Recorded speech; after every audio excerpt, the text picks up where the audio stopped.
Alright, welcome back. So apparently we're trying to find a...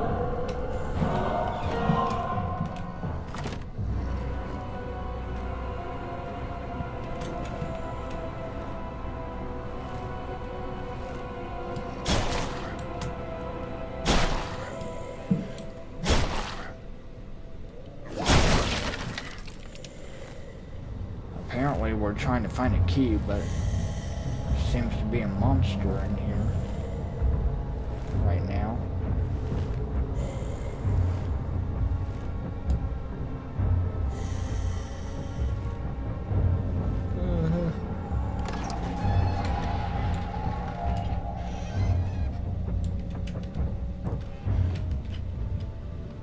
Are we good? Alright, I think we're good.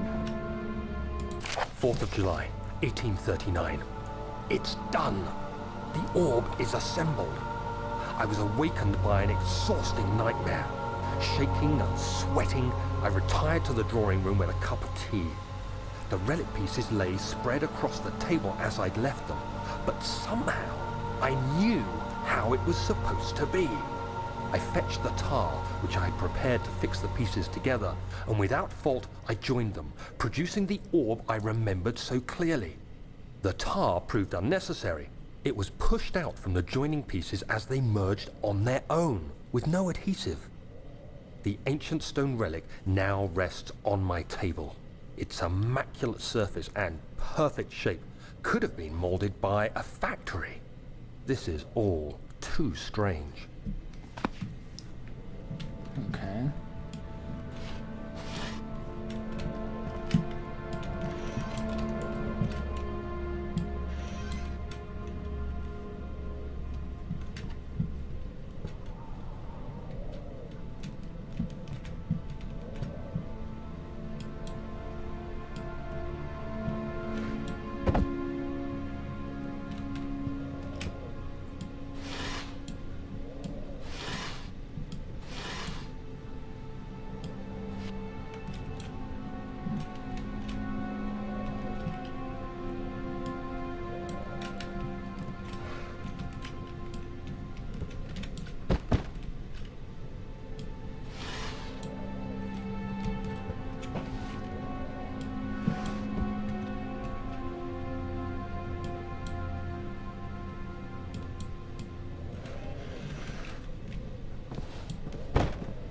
I don't see a key.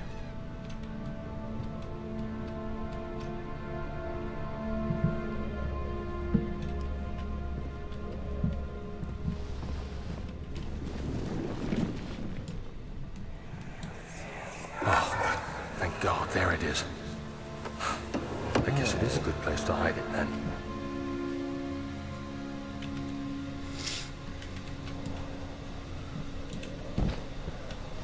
Yep, there it is.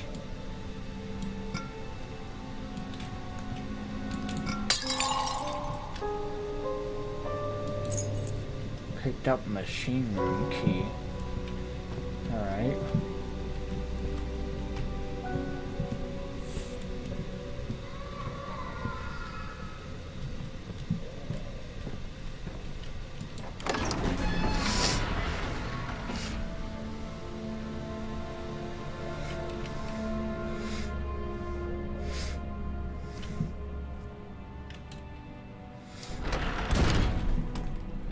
Alright, let's go to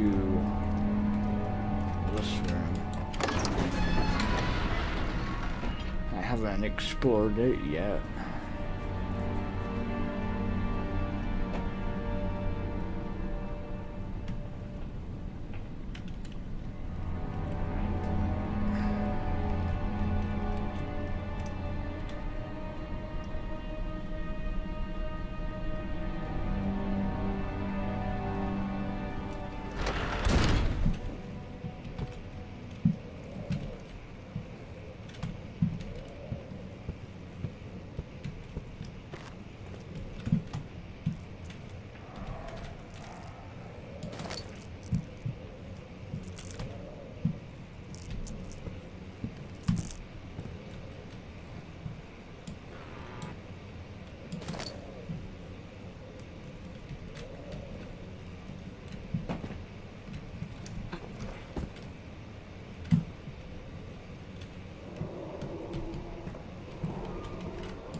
Doesn't really seem like there's anything in here.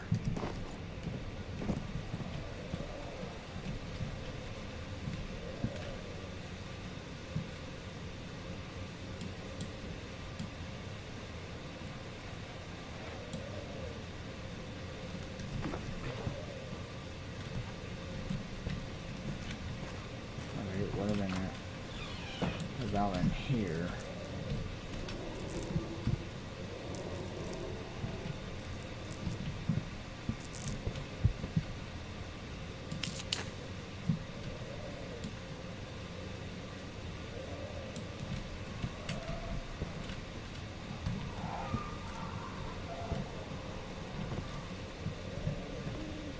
Not really seeing anything.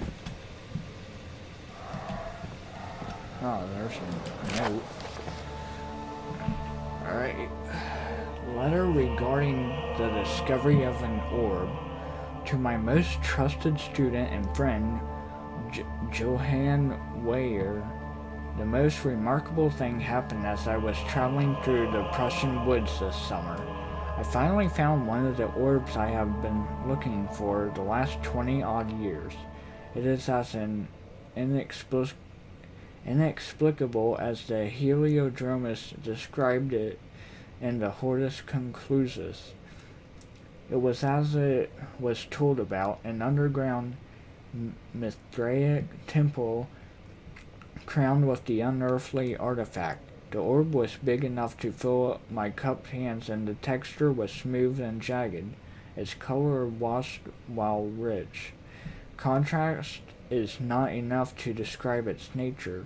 It was an impossibility, an artificial paradox captured within stone.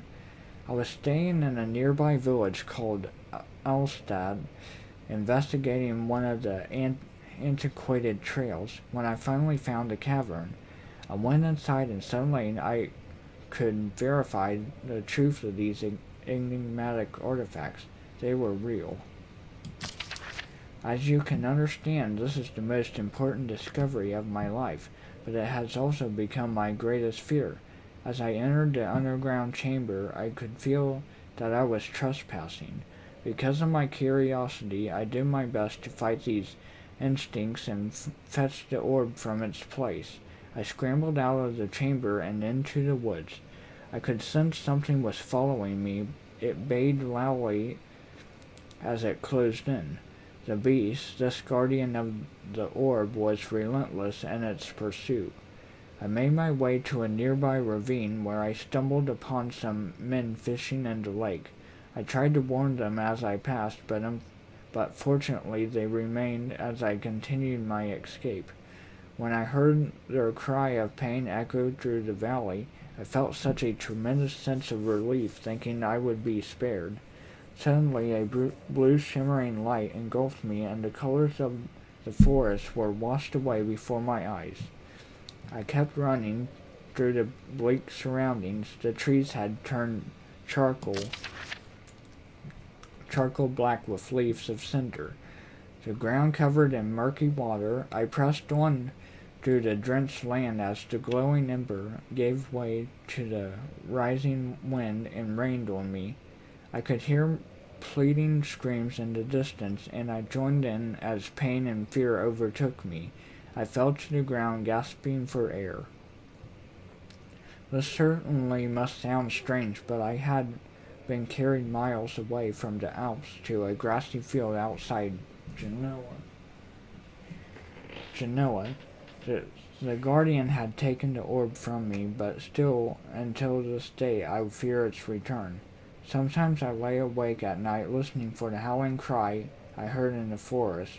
It has been nearly a decade since that day, and I still haven't been able to write about the incident. The last time we spoke, you told me about your interest and ongoing research into the mythic orbs, and I realized I owed you the truth about my visit to Alstad. Your friend and mentor, Heinrich Cornelius Agrippa.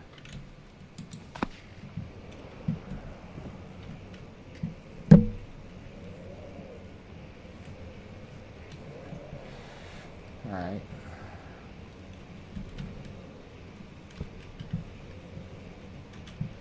don't really see anything else here.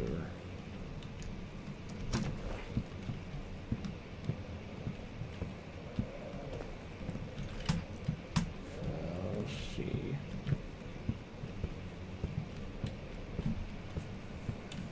Some more stuff this way, looks like.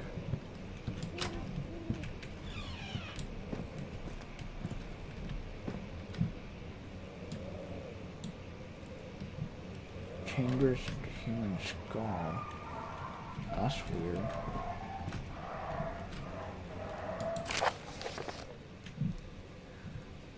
Canis lupus familiaris, 1658, April 12.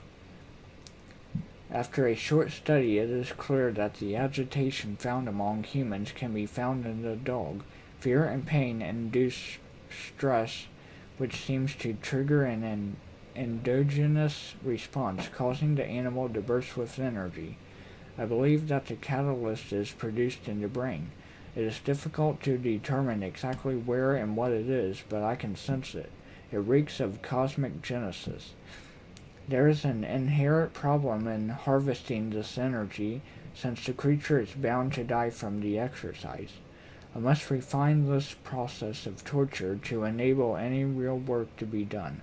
More experiments must be performed, but it seems that only human beings are able to produce the amount necessary. It might be their ability to appreciate the severity of the process that ultimately augments their experience of terror. So they're like doing experiments on animals?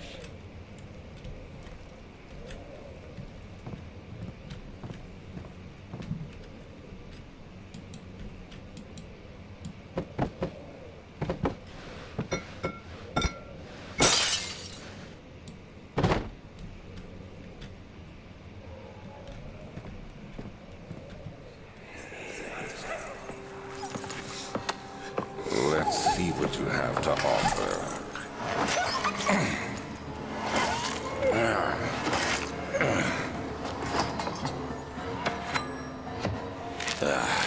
What a mess. I should have sharpened the saw, but I can sense it. It's definitely there. Oh, that's bad.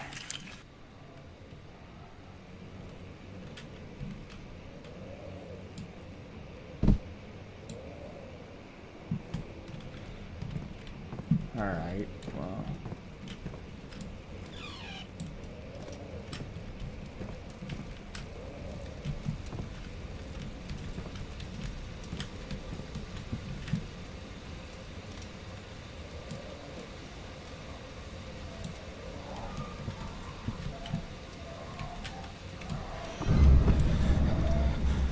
Oh, wow.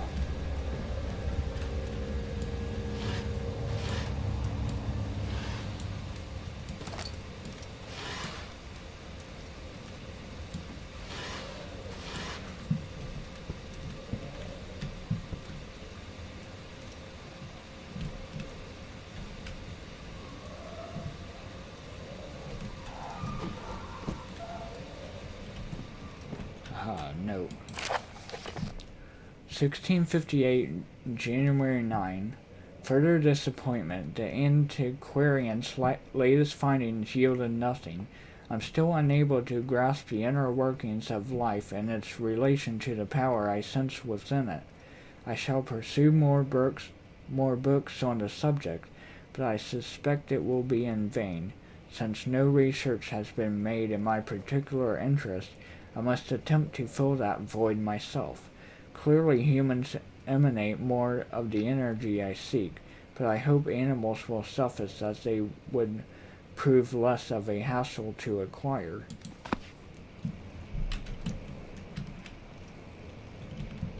So like now they're doing experiments on humans?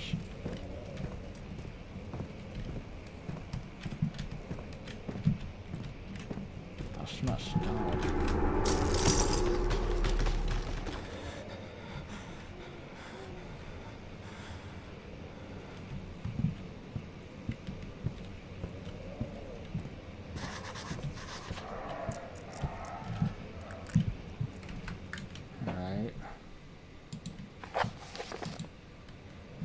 find another way around the rubble in the study.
Alright, let's go down to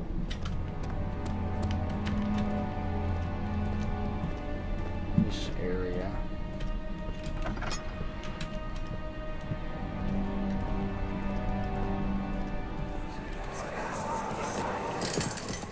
You have an ascending room. Will it take us to the inner sanctum? It will definitely take care of the vertical part of our journey. So, you have ridden an elevator before? Yes, the Colosseum at Regent's Park has one. It takes you to the gallery where you can view the panorama. Good. This ride might be a little longer, and in the other direction.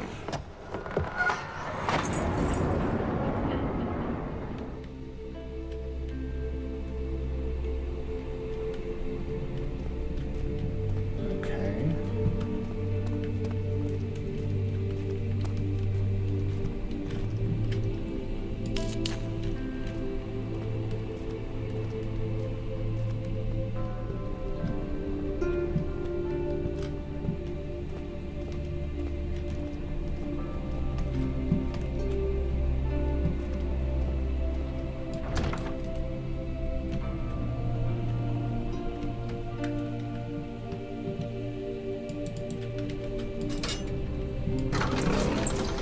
Alright, now into the machine room.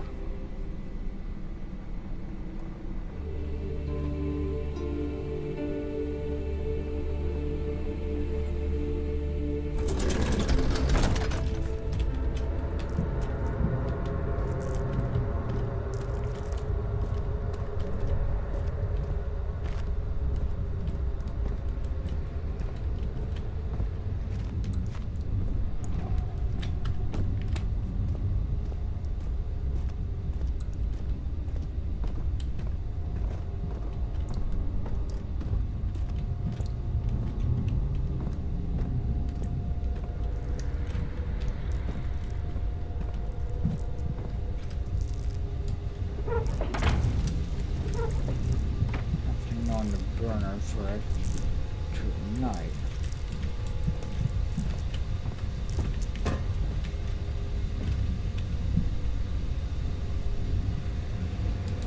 July 1839. Today I went to the university looking for answers. I was able to sneak into Herbert's office and pick up an address book along with some relevant textbooks. Professor Taylor at the Faculty of History was very helpful, and I managed to approach the subject of the orbs. The most interesting aspect was the prevalent trace they had left in our culture.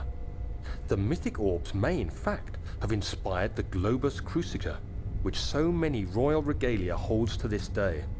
In ancient times, the orbs were held by priests as a symbol of the sun and its power. As I was leaving, I overheard a disturbing conversation. Sir William Smith, the geologist, was killed last night.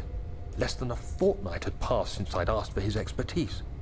I know it's silly, but I can't help feeling responsible somehow. Interesting.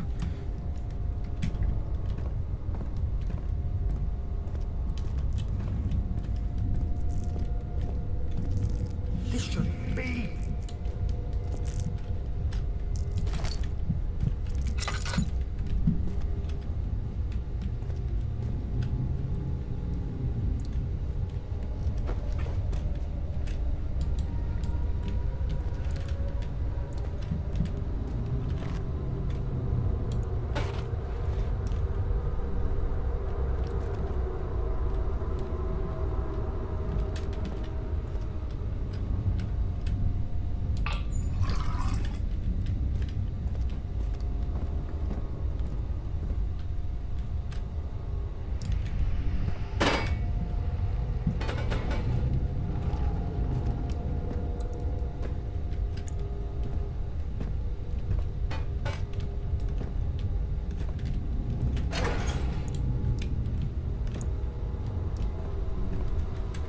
Okay, so we're finding like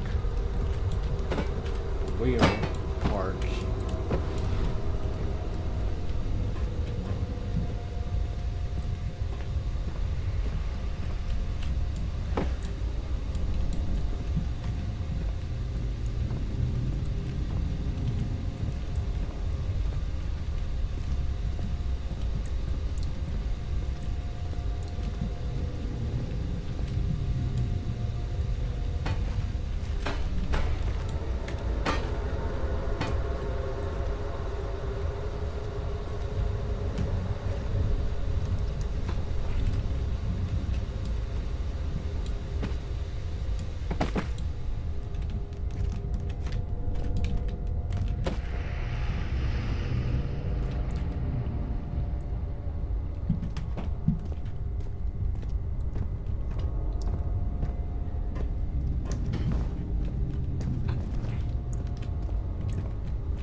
14th of July, 1839.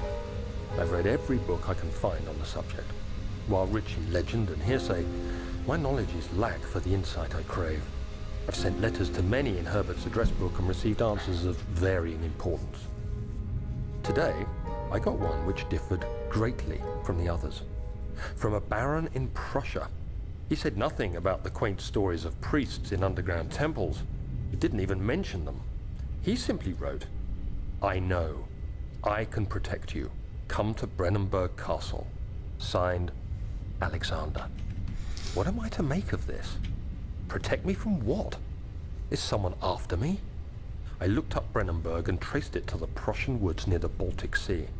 While being the least informative letter I've received, it causes me greatest distress and interest. As I write, my thoughts are drawn to my nightmares in which a most disturbing sound calls to me. A sound defying description. A voice from the void. The last few weeks have been awful, with so many sleepless nights dreading a repeat of those horrid dreams. Tomorrow, I shall visit my physician, Dr. Tate, in hope that he can provide me with sedatives to help me sleep. Okay. Machine equipment memo. Notes that there are only 2 spare rods left in the storage for the elevator machinery. Make sure to only discard the ones which are badly damaged and keep the others in the inner study rooms in case all 3 would crack again.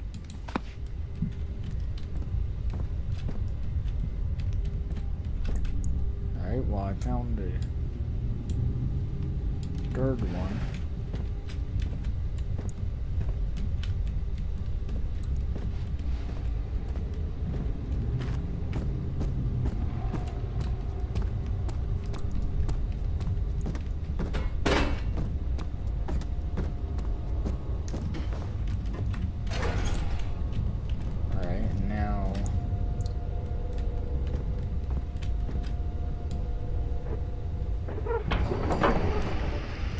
Machinery needs more work before it will run.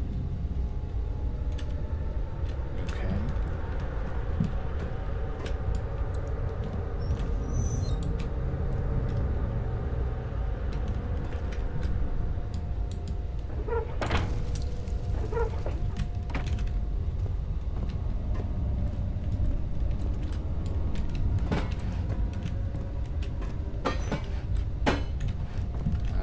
think that was gonna fit in there.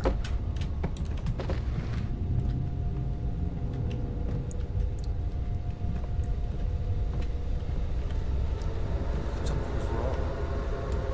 Oh, so wrong.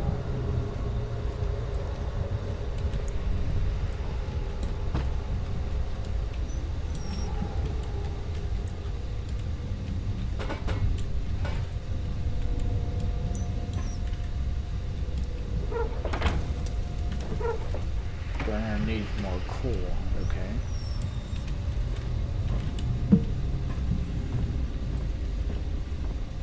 Well, then let's put all of these in there.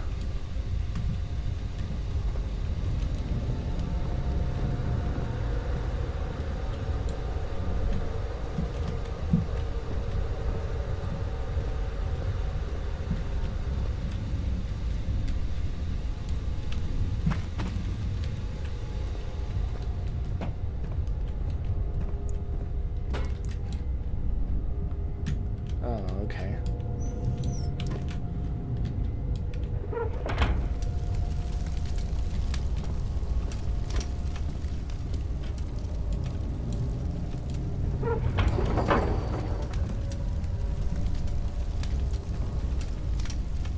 Needs more work.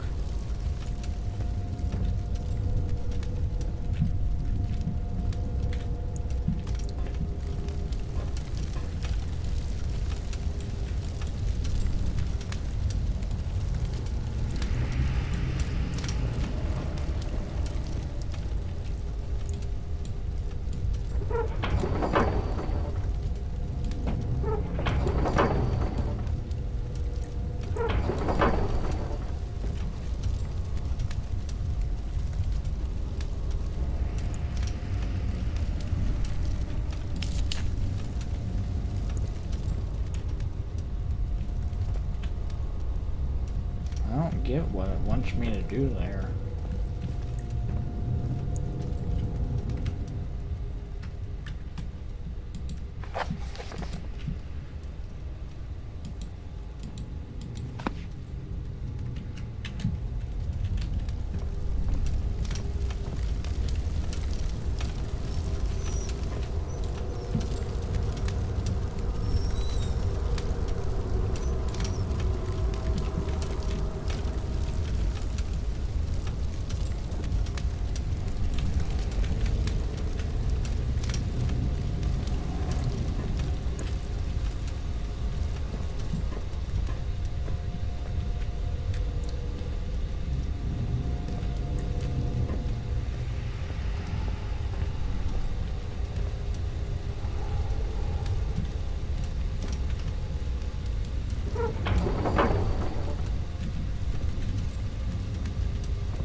I don't know.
July 1839.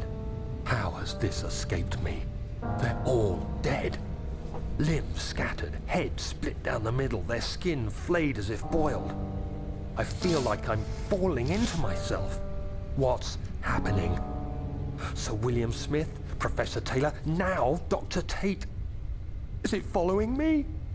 How can it not be? It's the damn thing I brought from Africa. Something is after me. I have no choice but to trust the Baron. He better know what he claims. If he is wrong, I suspect he'll regret it as well. Okay. Well, I think I'm gonna end the episode here, so I will see you all in the next one.